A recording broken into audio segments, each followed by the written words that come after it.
hablamos de Jesús como hombre de oración, que aunque era Dios, también era hombre.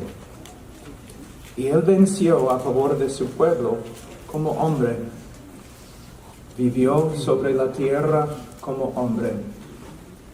Y vivió también una vida de oración. En el día de hoy, cuando hablo con cristianos, no importa dónde, Latinoamérica, los Estados Unidos, Canadá, Asia, Rusia, África, cuando hablamos de la oración, casi todos reconocen que no oren como deben. Hermano, cuéntame acerca de tu vida de oración. Y inmediatamente el hermano se inclina, ¿no? La cabeza. Bueno, hermano Pablo, no oro como debo. A veces personas me han criticado diciendo que soy un hombre demasiado simple, ¿no? Porque cuando me dicen, Pablo, ¿cómo puedo crecer en la fe cristiana? Yo digo, bueno, lee tu Biblia y ora. No, tiene que haber más, ¿no? Lee tu Biblia y ora. Es muy simple, pero no es muy fácil. Porque como dije hace 2 días, la carne odia la oración. La carne odia la lectura de la palabra de Dios. Y de esta forma la carne es una buena guía, ¿no? ¿Cómo debemos vivir? Debemos hacer todo lo que la carne odia. Debemos orar. Y en el día de hoy yo veo que tenemos grandes expositores. Y muchos hablan de la necesidad de exponer las Escrituras, de estudiar las Escrituras. Y es cierto, hermanos, debemos hacerlo. Pero no creo que escuche suficiente acerca de la oración. No hay muchas conferencias sobre la oración. Los grandes reformadores, sus vidas no se explican carnalmente, naturalmente. Sus vidas eran sobrenatural. Ellos no solamente eran grandes expositores, sino también eran hombres de oración. La esposa de Martin Lloyd Jones dijo, nunca vas a entender a mi esposo, nunca vas a entender su ministerio, a menos que primero reconozcas que él era hombre de oración. Carlos Spurgeon era hombre de oración. Todos los misioneros que han tenido éxito en sus ministerios han sido hombres y mujeres de oración.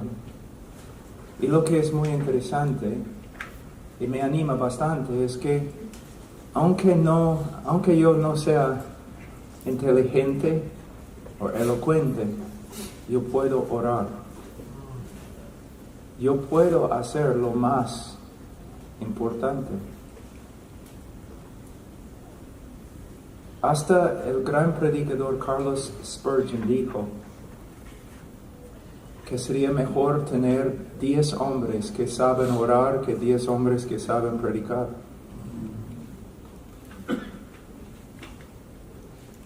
Leonard Ravenhill, no sé si ustedes han escuchado su nombre, pero era un predicador inglés. Un predicador muy poderoso, lleno de fuego, ¿no? Un hombre peligroso en el púlpito. Y él habló de un hombre que era un hombre de oración y que una vez él entró en el cuarto donde el hombre estaba orando y él paró y no dijo nada, retrocedió así. Y uno le preguntó, ¿por qué sí, así? Y él dijo, porque nunca vas a dar tu espalda a la realeza.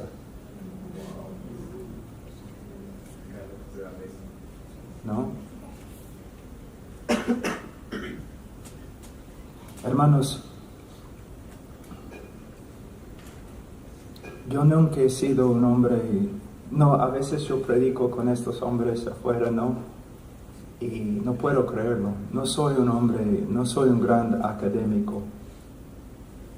No soy definitivamente el más inteligente. No soy elocuente. De verdad, cuando estudio mis talentos naturales, no encuentro talentos naturales. Pero el hombre más incapaz y el hombre más débil puede orar.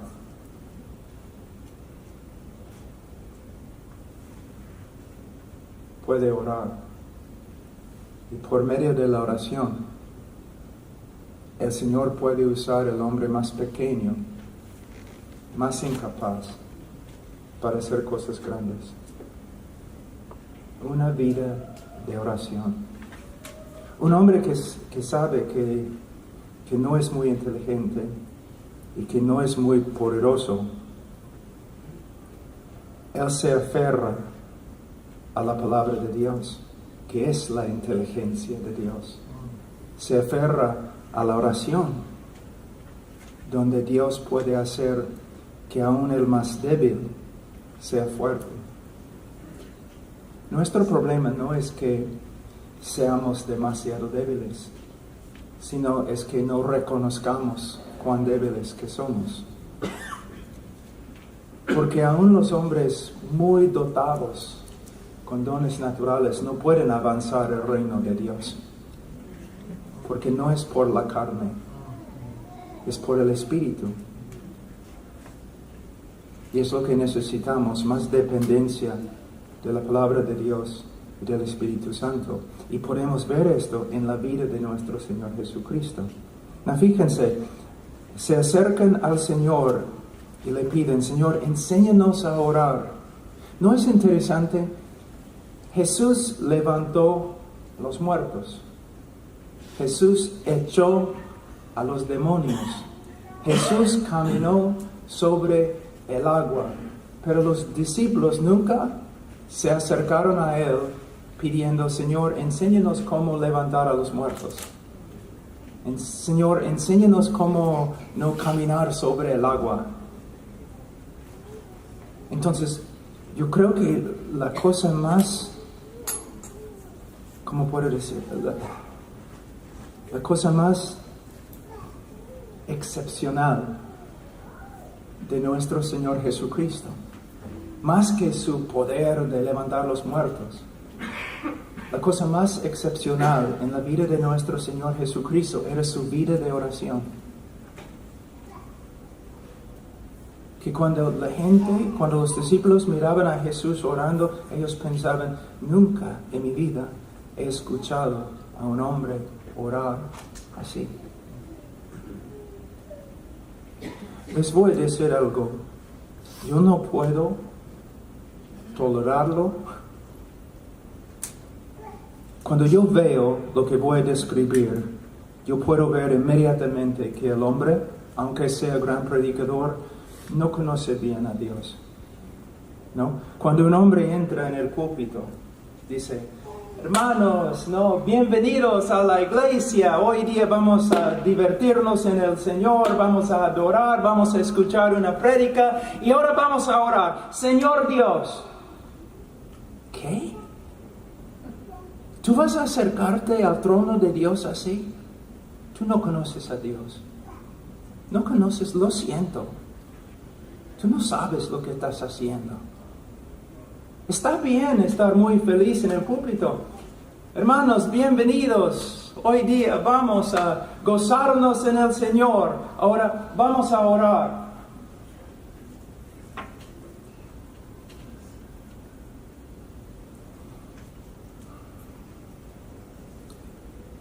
Señor, nos presentamos ante ti en el nombre de tu Hijo Jesucristo.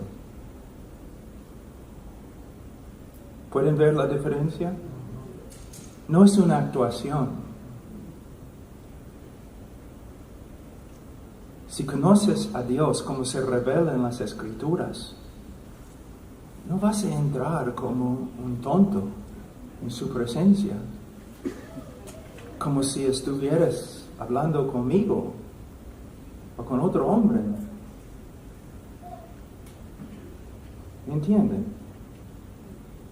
No hay mucho temor de Dios porque la gente no conoce a Dios.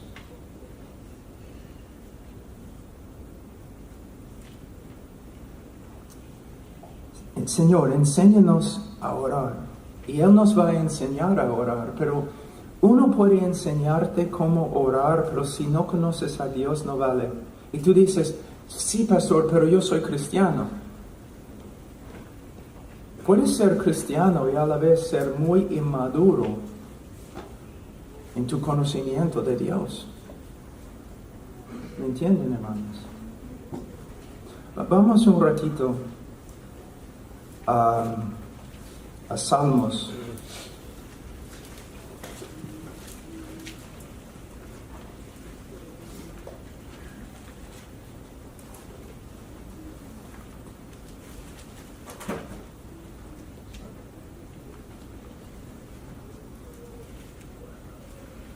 Capítulo 50, versículo 16.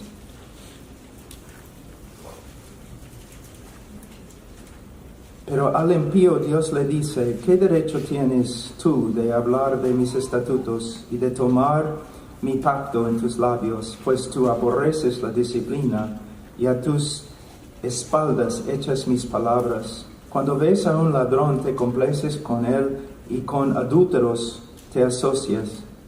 Das rienda suelta a tu boca para el mal y tu lengua trama engaño. Te sientes y hablas contra tu hermano, al hijo de tu propia madre calumnias. Versículo 21. Estas cosas has hecho y yo he guardado silencio. ¿Pensaste que yo era tal como tú? La última frase. ¿Pensaste que yo era tal como tú? En la ausencia de conocimiento bíblico de Dios, va a haber error, herejía. Tengo una pregunta. Vamos a decir que ahora mismo yo les doy a cada uno una hoja y un lapicero, y yo les doy una hora para hacer una lista de los atributos de Dios. Y no solamente les pido que me den una lista, sino también que una definición de cada atributo. La mayoría de los hermanos no pueden. No saben ni lo que significa santidad o lo que significa justicia. Entonces muchas veces nos acercamos a Dios como si fuera como nosotros. Pero Él no es como nosotros, como vamos de las enseñanzas de nuestro Señor. Ahora, Él dice, enséñanos a orar así como Juan enseñó también a sus discípulos. Es algo muy interesante para los pastores aquí. Los maestros en el tiempo de Jesús se acostumbraban a enseñar a sus discípulos cómo orar. ¿Cuántos pastores enseñan a sus miembros cómo orar? Cómo orar en privado, cómo orar en una congregación. Nuestra iglesia empieza, el culto principal de la iglesia el domingo empieza a las 10. Y de 10 a 11 es oración corporal. Toda la iglesia ora, bajo la dirección de los ancianos, 1 hora. Y hermano, cuando empezamos fue terrible, porque la gente no sabía cómo orar bíblicamente. Pero después de varios años, los ancianos enseñando al pueblo cómo orar, ahora a veces personas visitan la iglesia y dicen, wow, el sermón, ¿no? Era bueno, edificante, pero lo que me impactó fue la hora de oración. cómo oren a los hermanos. Recuerden, pastores, el Señor dijo que su casa iba a ser una casa de oración.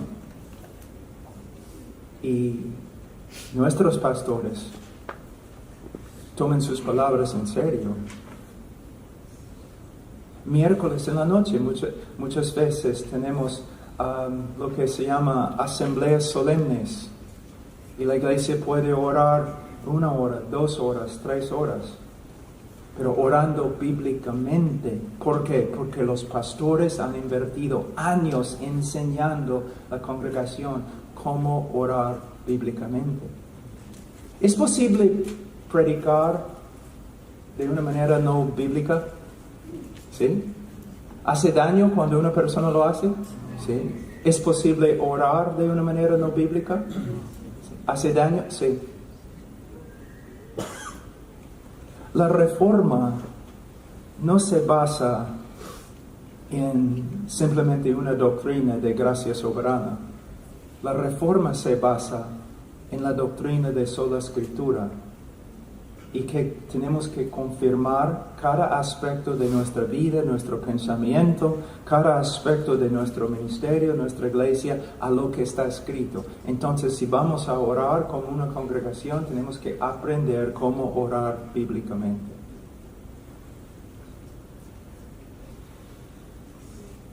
Ahora,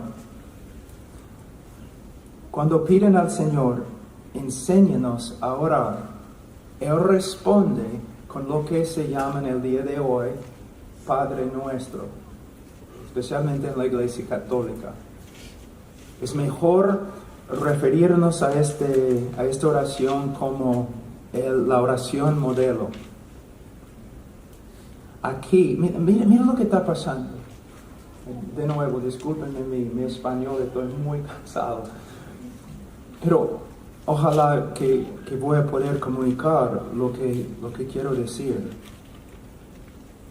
Hay solo una vez en las Escrituras, en toda la Escritura, cuando una persona pide a Dios cómo debo orar, solamente una vez. Y la respuesta, Padre Nuestro. Pero mayormente gente no ora así. O en la Iglesia Católica usan el Padre Nuestro, pero de una manera totalmente antibíblica, como vana repetición. Cristo no está diciendo que debemos simplemente repetir cada palabra, sino debemos usar Padre Nuestro como un bosquejo de cómo orar.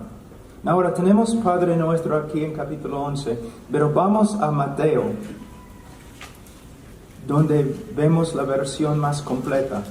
En Mateo capítulo 6, versículo 9. Vosotros pues orad de esta manera: Padre nuestro que estás en los cielos. Aquí tenemos lo que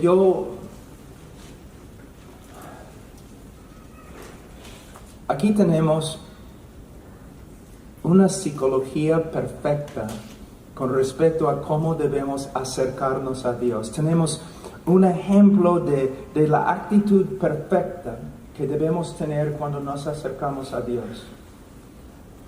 Padre nuestro, Él es nuestro Padre.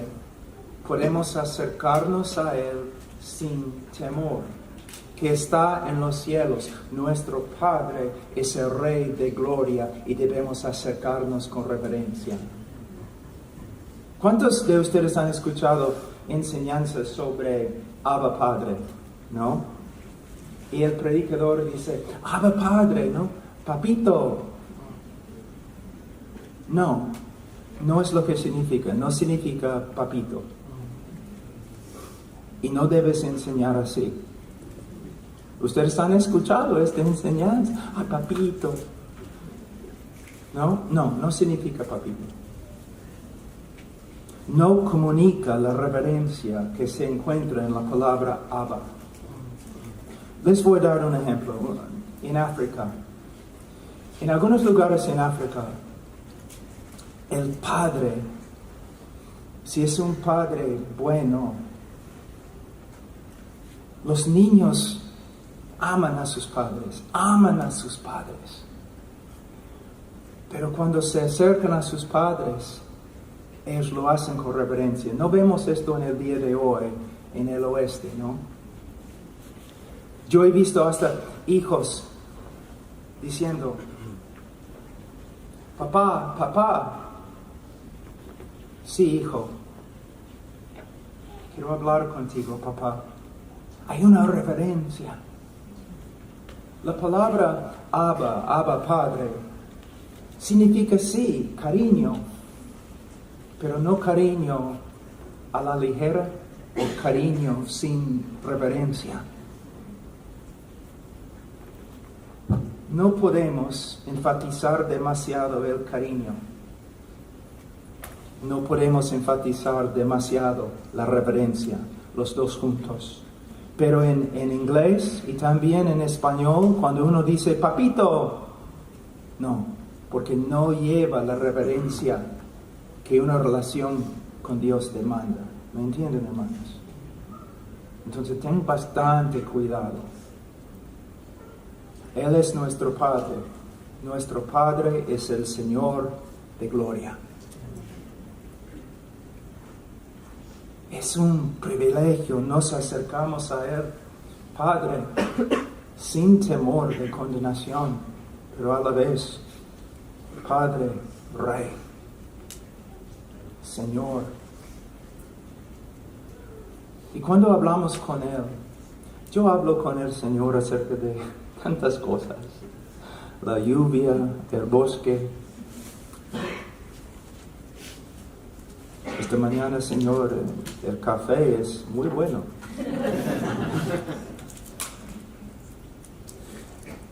Pero nunca voy a dejar a un lado la reverencia, el privilegio. Yo debo estar en el infierno, condenado eternamente. Un gusano, nada más. Pero me ha rescatado. Me llama hijo, porque soy. Tengo derecho de entrar en su presencia, pero es un privilegio. Un hombre que estudia la Biblia de Génesis a Apocalipsis, o una mujer que estudia la Biblia de Génesis a Apocalipsis, una persona que satura su vida en la palabra de Dios, él va a tener una actitud correcta. Una actitud correcta. Todo depende de nuestra relación con la palabra de Dios. Ahora, Padre nuestro que está en los cielos, santificado sea tu nombre, venga tu reino, hágase tu voluntad, así en la tierra como en el cielo. Lo que tenemos aquí es como un diamante y 3 facetas. Son 3 peticiones, pero de verdad son una sola petición. Entonces vamos a ver, primeramente, santificado sea tu nombre. ¿Qué significa que Dios es santo? A veces pregunto a los alumnos, ¿no? Los estudiantes, ¿qué significa que Dios es santo? Y ellos siempre dicen lo mismo, que Dios es sin pecado. Bueno, ¿qué significa que Dios es justo? Dios es sin pecado. Entonces, ¿no hay diferencia entre justo y santo? Mira, la palabra santo, su significado principal no es Dios, no significa que Dios es sin pecado. La palabra significa Dios está separado. Separación. Es muy importante. Dios no es como nosotros, solamente más grande.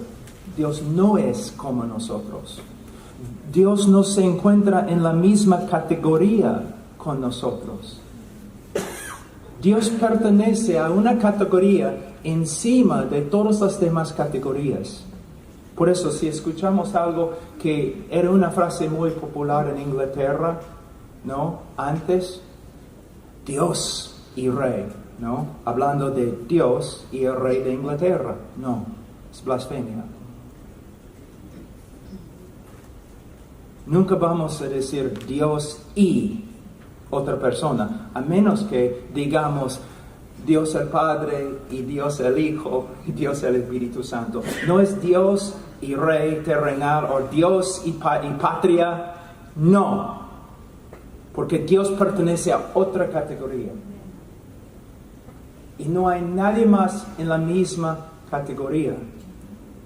Entonces, cuando decimos Dios es santo, estamos diciendo que Él tiene una categoría y un valor infinitamente encima de todo lo demás.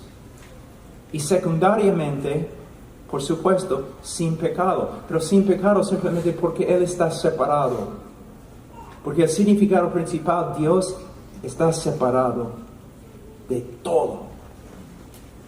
No es común. No es como otro. No debe haber en nuestro corazón lealtades, no lealtades que están compitiendo el uno contra el otro. Toda nuestra lealtad debe pertenecer a Dios y solo a Dios. Él es nuestro principal amor. Él tiene el primer lugar en todo. Entonces, cuando nosotros oramos, santificado sea tu nombre, en la Biblia el nombre de Dios se refiere a Dios mismo, todos sus atributos, a todas sus excelencias. Entonces, cuando estamos diciendo, santificado sea tu nombre, que en el corazón de cada hombre, Dios se encuentre en una categoría separada y encima de todo lo demás. En el día de hoy, la mayoría de los hombres, aun los hombres que dicen que creen que Dios existe, ellos viven como ateos, ¿no? Dios no tiene primer lugar en su corazón, primer lugar en su mente, primer lugar en su tarea, su trabajo. Entonces, cuando la petición principal que siempre debemos orar encima de todas las demás peticiones es: santificado sea tu nombre. Pero mayormente la gente no ora así, ¿no es cierto? Algunos de ustedes probablemente van a decir: nunca he orado así.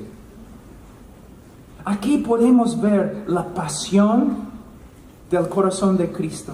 Lo más importante en el corazón de Cristo: Señor, si solo puedo tener una petición, mi petición es que todos estimen tu nombre infinitamente sobre todos los demás nombres.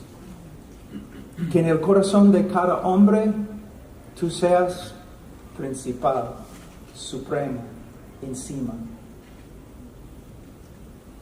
Una iglesia ahora, ¿no? Van a tener un tiempo de oración congregacional. ¿Qué pasa? ¿Alguien tiene una petición? Sí, pueden orar por mi tío porque su rodilla le duele. Pueden orar por mi vaca porque no da leche. En este momento mi rodilla me duele. Por favor, oren por mí. Pero hermanos, mira cómo es la oración congregacional en el día de hoy. Estamos orando por rodillas y ni mencionamos que tu nombre sea santificado. En esta iglesia no nos importa lo que tenemos que sufrir, no nos importa lo que nos pase. Nuestro deseo más grande es que tu nombre sea santificado, que tú seas alabado por toda la tierra. Y no puedo dormir porque tu nombre no recibe la honra que debe recibir. Wow, cómo necesitamos cambiar. ¿No es cierto? Santificado sea tu nombre, venga tu reino.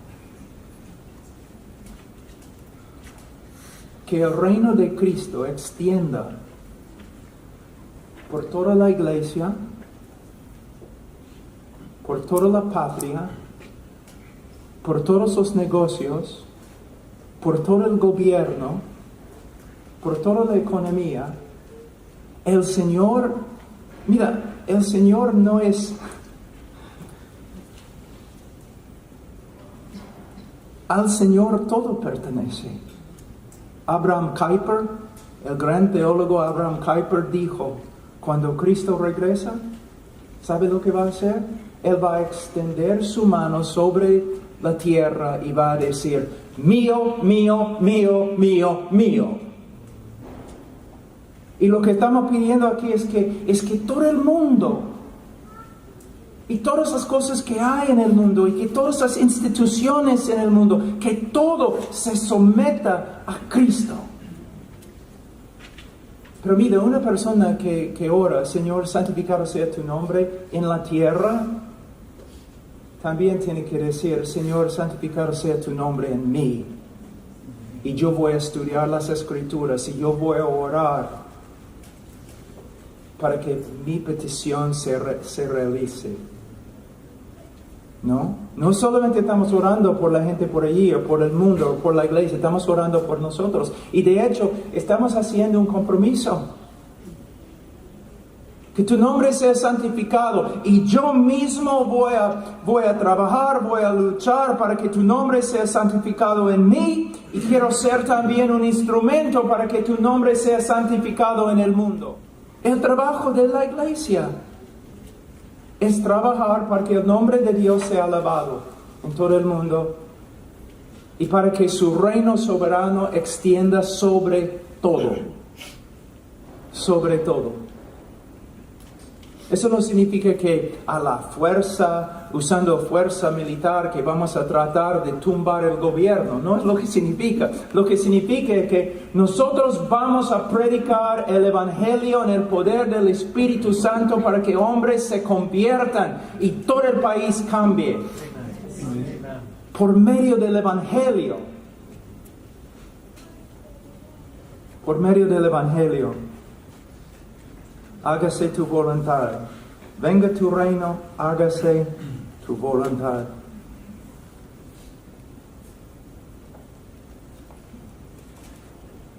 ¿Sabe? No sé si voy a poder decir eso en español, pero una de las razones por las cuales los hermanos andan tan tristes y deprimidos es por causa de sus expectativas no realizadas. ¿No? Por ejemplo, mi cuerpo es un desastre. ¿No? Hay más fierro en mí que en un camión. No sé si el Señor va a poder resucitarme, pero va a haber un montón de fierro dejado ahí en la tumba, ¿no? No es lo que quiero. Me gusta levantar pesas, me gusta pelear. No, sí, es algo divertido para mí. Y ahora no puedo, mi cuerpo me duele. Es una expectativa no realizada. Yo no puedo hacer las cosas que antes yo hacía. Entonces voy a andar deprimido. Si es así, Señor, sáname. Pero Señor, si por medio de mi enfermedad tu reino puede extender más y tú puedes recibir más gloria a través de mi vida por medio de este dolor, déjame como soy. Porque la meta aquí no es mi mejor vida ahora. No es la meta. La meta es que tu nombre sea santificado, alabado, adorado. Que tu reino extienda por toda la tierra. Y que tu nombre sea santificado en mí. Y que tu reino se extienda en mí.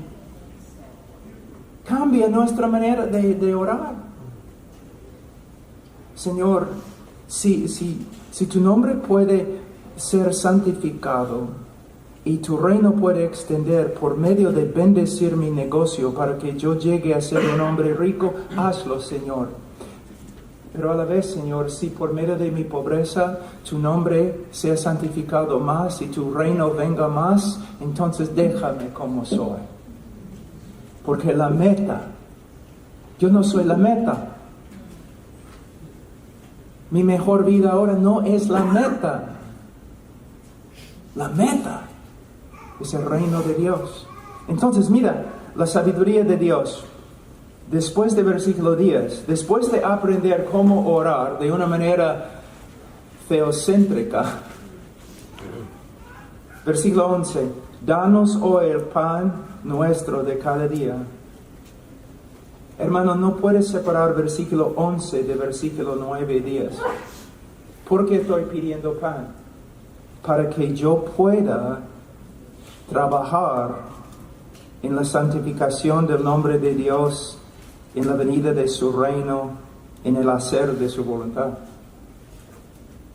Hermanos, ¿han pensado así? Pedimos, Señor, dame pan, dame lo que necesito para vivir, para que yo pueda servirte. Gente no piensa así, ¿no es cierto? No piensan así. Señor, ayúdame, ayúdame. Señor, soy pobre, ayúdame. Señor, necesito un carro. Señor, necesito mejor casa. Pero lo que tenemos que cambiar toda nuestra actitud con respecto a las peticiones. Es una cosa cuando una persona dice, Señor, necesito un carro. O Señor, necesito un carro porque estoy visitando estos lugares en la sierra y me es muy difícil llegar ahí sin un 4x4. Y no solamente algo misionero, sino, Señor, soy padre ahora, tengo hijos y caminar en la calle es muy peligroso y como hombre, como padre, es mi trabajo proteger a mis hijos. Señor, por favor, provéeme un carro. Pero todo se relaciona con la adoración de Dios y la extensión de su reino y el hacer de su voluntad. Entonces, estamos pidiendo lo que necesitamos para pelear. Estamos pidiendo lo que necesitamos, como un ejército. Necesitamos comida, necesitamos agua, necesitamos armas, necesitamos lugares para descansar y dormir, solo para que podamos de nuevo entrar en la guerra y pelear. Así es como una iglesia debe orar.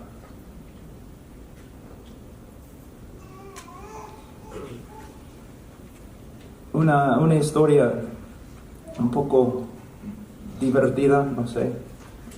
Mis hijos, cuando eran pequeños, ahora mis hijos son grandotes, pero cuando eran pequeños, cuando eran pequeños, yo estaba mucho más en selvas y lugares peligrosos y a veces yo regresaba a la casa, ¿no? Cansado y todo, ¿no? Destrozado. Y mis hijos, papá, ¿qué haces? ¿Qué haces? ¿Tú sales y regresas? ¿Tú vas a estos lugares tan extraños? ¿Qué haces? Yo les dije, no puedo decirles. ¿Por qué? Bueno, no me van a creer. Entonces, no, como niño, papá, ¿qué haces? Un día, cuando eres más maduro, yo voy a contarles. Entonces siempre, después de cada viaje, ¿no? A Rusia, a África, a la selva, cualquier lugar, a Medio Oeste, ¿no? Papá, ¿qué haces? Ya, ok, les voy a decir, siéntense. Ahora, si yo les digo lo que hago, tienen que creerme, prometen creerme. Sí, papá, ¿qué haces? Cuando yo salgo, yo peleo con dragones. ¿Qué? ¿No? Cuando yo salgo, hay dragones, monstruos, en todos los países donde voy. Y la gente sufre bastante por causa de estos monstruos, estos dragones. Y yo voy, yo los mato. No. Yo les dije, sí.